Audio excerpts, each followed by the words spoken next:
Friends, आज हम लोग अपने टॉपिक को जो टारगेट यूपीटीजीटी हम लोग पढ़ रहे थे उस टारगेट में अपनी विषय वस्तु में जो हमारा सिलेबस था उसके अकॉर्डिंग हम लोगों ने गतिज ऊर्जा पढ़ रखा है, स्थितिज ऊर्जा पढ़ रखा है, कोणीय संवेग, लेखी संवेग, इन सब के बारे में अध्ययन किया था पिछली क्लास में। आज उसके आगे अपने अध्ययन को आगे बढ़ाते हुए आज हम लोग एक नई विषय वस्तु के साथ मैं आपके सामने उपस्थित हुआ हूँ। इसमें हम लोग ऊर्जा व संवेग संरक्षण, इसका सिद्धांत और संवेग संरक्षण क्या है, ऊर्जा का संरक्षण क्या है, इसको पढ़ेंगे। इसके बाद स्थितिज ऊर्जा और गतिज ऊर्जा का रूपांतरण, यानी कि स्थितिज ऊर्जा गतिज ऊर्जा में कब बदलती है, गतिज ऊर्जा स्थितिज ऊर्जा में कब बदलती है, इसके बारे में पढ़ेंगे। या इसी को हम कहते हैं यांत्रिक ऊर्जा का संरक्षण। तो स्थितिज ऊर्जा और गतिज ऊर्जा का जो अंतः परिवर्तन है ये कहलाता है यांत्रिक ऊर्जा का संरक्षण।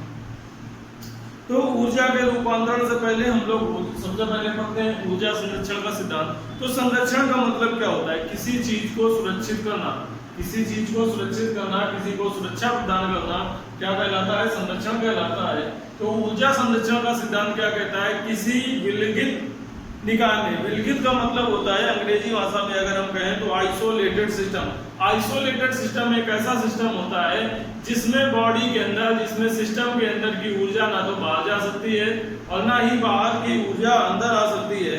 तो वो कह रहा है किसी भी विलगित निकाय के सभी ऊर्जाओं का कुल योग नियत रहता है।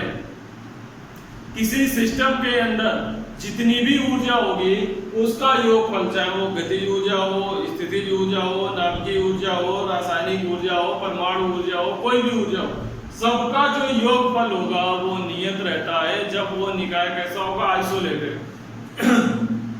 अर्थात उसके अंदर जब हम कोई वर्क करें और उस वर्क को करने पर उसकी जो ऊर्जा है वो बाहर ना जाए या बाहर की ऊर्जा अंदर प्रवेश ना करे, तो उसके अंदर जो सिस्टम के अंदर जो ऊर्जा होगी वो इंटरचेंज तो हो सकती है लेकिन उसके मान में कोई परिवर्तन नहीं होता है। यही कहलाता है ऊर्जा संरक्षण का सिद्धांत। या इसको दूसरे रूप में पढ़ते हैं कि किसी निकाय में जो ऊर्जा की मात्रा है वो परिवर्तित नहीं होती है, केवल एक ऊर्जा दूसरे ऊर्जा में परिवर्तित होती रहती है। यानी कि ऊर्जा का नाम बदलता रहता है लेकिन उसकी जो कुल ऊर्जा है उसको कभी भी परिवर्तित नहीं कर सकते हैं। तो कुल मिला के बात समझ में आ गई होगी। किसी विलगित निकाय की सभी ऊर्जाओं का जो कुल योग है वो नियत रहता है, ये कहलाता है ऊर्जा संरक्षण का सिद्धांत। तो ऊर्जा संरक्षण के बाद बात करते हैं हम संवेग संरक्षण की। ऊर्जा संरक्षण के बाद अगला टॉपिक क्या है? संवेग संरक्षण। तो संवेग हमने क्या बताया था? P बराबर होता है m इंटू v। P बराबर होता है m इंटू v।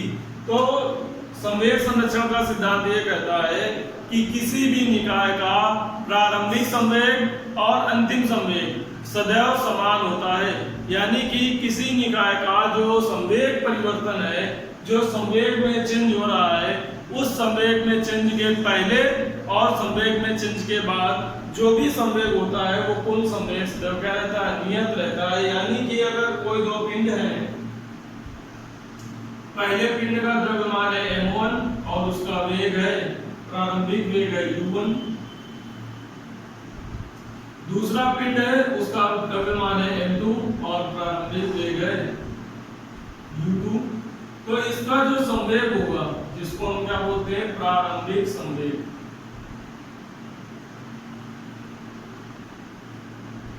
तो इसका प्रारंभिक संवेग क्या हो जाएगा? m1 u1 plus m2 u2, ये हो गया इसका प्रारंभिक संवेग।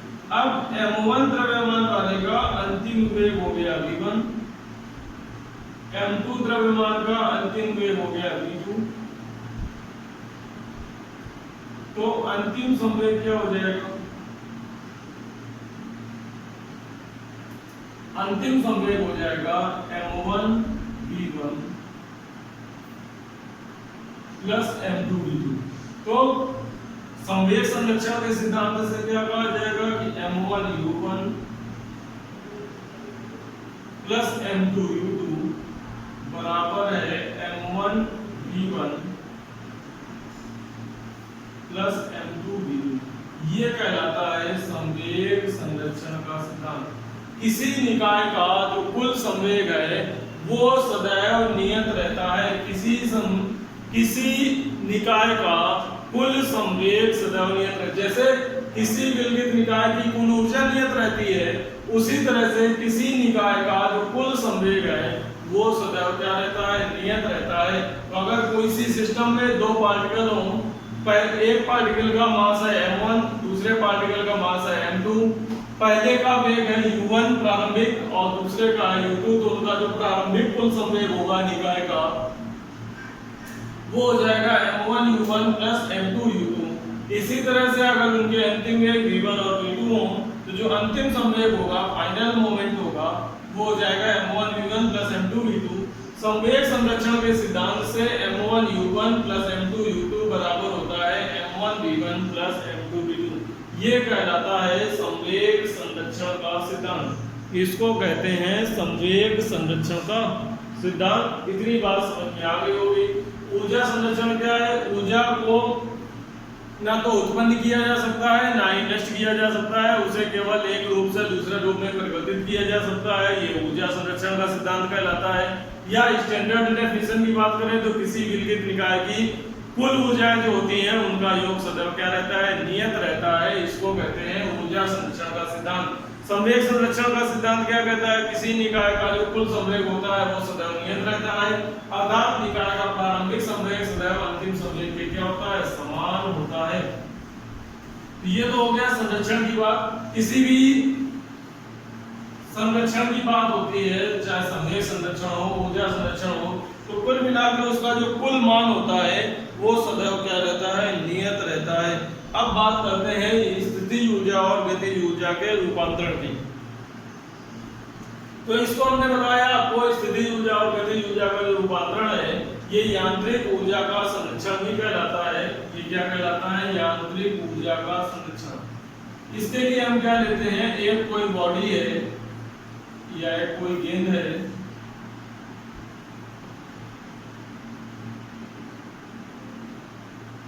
इस गेंद की धरातल से जो ऊंचाई है, ये आपका धरातल है, जमीन है,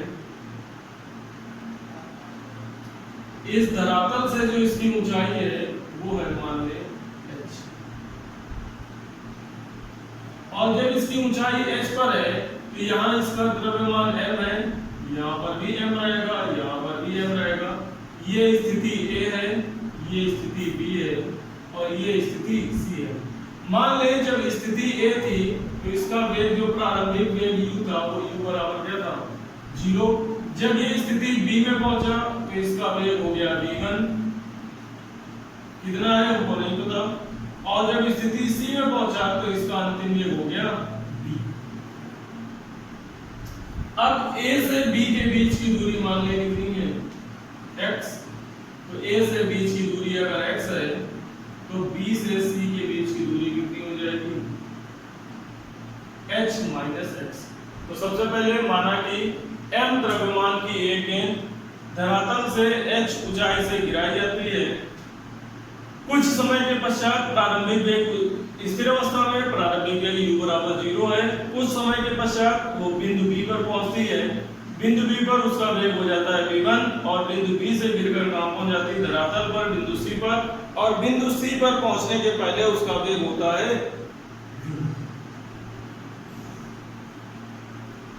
अब हम तीनों स्थितियों में इसकी ऊर्जा की हम गणना करते हैं। तो बिंदु A की बात करते हैं सबसे पहले।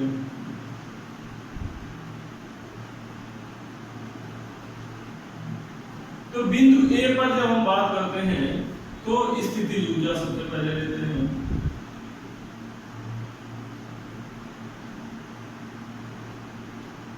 बिंदु A पर जो इसकी स्थितिज ऊर्जा है, स्थितिज ऊर्जा का फार्मूला होता है mgh। स्थितिज ऊर्जा का फार्मूला होता है mgh।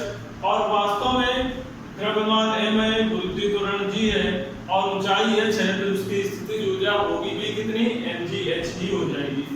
अब गतिज ऊर्जा की बात करें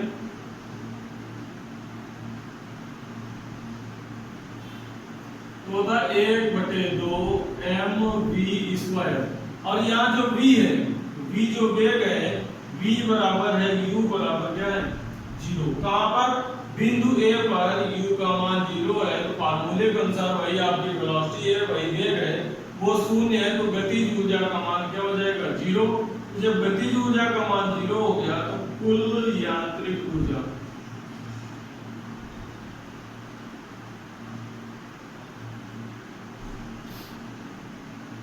तो जब कुल यांत्रिक ऊर्जा की बात करते हैं तो कुल यांत्रिक ऊर्जा कितनी हो जाएगी mgh स्थितिज ऊर्जा प्लस गतिज ऊर्जा, तो बराबर कितना आ जाएगा mgh। तो बिंदु A पर जो कुल ऊर्जा है वो कितनी है mgh है। अब इसके बाद बात करते हैं बिंदु B की। तो जब बिंदु B पर चलते हैं तो बिंदु B पर स्थितिज ऊर्जा, तो बिंदु B पर स्थितिज ऊर्जा का फार्मूला यही होता है mgh। तो द्रव्यमान अभी भी m है, गुरुत्वीय त्वरण g है, लेकिन ये जो ऊंचाई h थी h से घटकर कितनी हो गई h माइनस x। तो अब आपकी स्थितिज ऊर्जा हो जाएगी mg into h minus x। गतिज ऊर्जा निकालने के लिए हमें वेग की जरूरत पड़ती है, वेग v1 का मान पता नहीं है, तो गति का प्रति समीकरण लगा दें। गति के तृतीय समीकरण से, और गति का तृतीय समीकरण प्रायः हमने आपको क्या होता है v स्क्वायर बराबर u स्क्वायर प्लस 2as। तो as जो होता है वो जब गुरुत्वीय क्षेत्र में पहुंचता है तो क्या हो जाता है 2gh। अब क्योंकि पिंड ऊपर से नीचे आ रहा है तो ये धनात्मक रहेगा, तो v स्क्वायर बराबर होता है u स्क्वायर प्लस 2gh। अब v का मान कितना है, तो जो वेग है अंतिम वो है v1, तो v1 स्क्वायर, u प्रारंभिक वेग 0 है 2 into g और ऊंचाई कितना गिरा है x। तो जो v1 स्क्वायर है आपका वो कितना आ जाएगा 2gx। v1 स्क्वायर बराबर आ जाएगा 2gx। तो जब आपने v1 स्क्वायर को 2gx निकाल दिया तो v1 स्क्वायर निकालने के बाद अब हम इसकी क्या निकालते हैं गतिज ऊर्जा। तो गतिज ऊर्जा बराबर, गतिज ऊर्जा बराबर क्या होगा 1/2 m, चूंकि वेग v1 है तो m v1 स्क्वायर, ये हो जाएगा 1/2 m into 2gx। 2 से 2 कैंसिल हो जाएगा, ये कितना आ जाएगा mgx। तो बिंदु B पर कुल ऊर्जा कितनी हो जाएगी, बिंदु B पर कुल ऊर्जा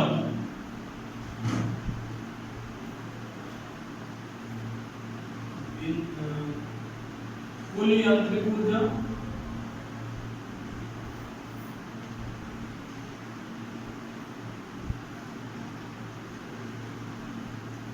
कुल यांत्रिक ऊर्जा जो हम निकालेंगे तो वो क्या होती है स्थितिज ऊर्जा प्लस गतिज ऊर्जा, यानी कि mg ब्रैकेट में h माइनस x और प्लस mgx।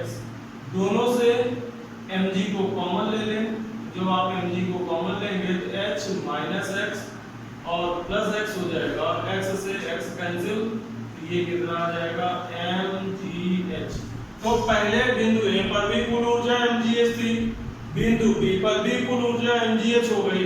अब चर्चा करते हैं बिंदु C की। आप चर्चा कहां करते हैं, बिंदु C पर चलते हैं। आप क्या लिखेंगे,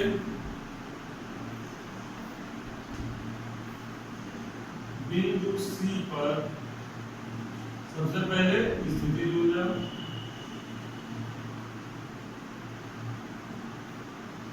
स्थितिज ऊर्जा का formula m into g into h, और h का मान यहाँ क्या हो गया 0, क्योंकि जो पिंड है आपका, जो गेंद है वो कहाँ गई धरातल पर, तो जब धरातल में पहुंच जाएगी तो उसकी ऊंचाई 0 हो गई, तो mg into 0, तो स्थितिज ऊर्जा आपकी क्या आ जाएगी 0 आ जाएगी। अब गतिज ऊर्जा के लिए फिर से यहाँ लगा दें गति का तृतीय समीकरण।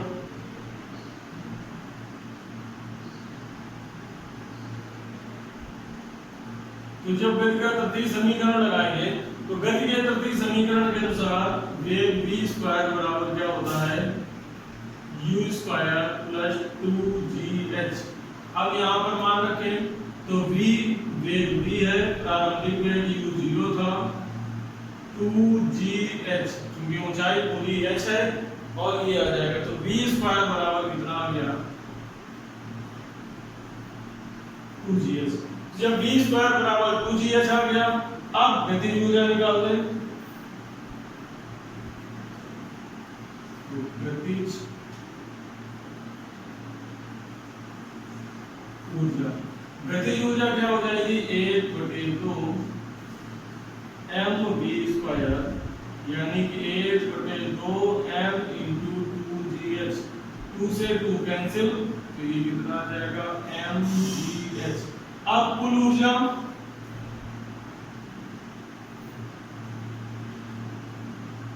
कुल यांत्रिक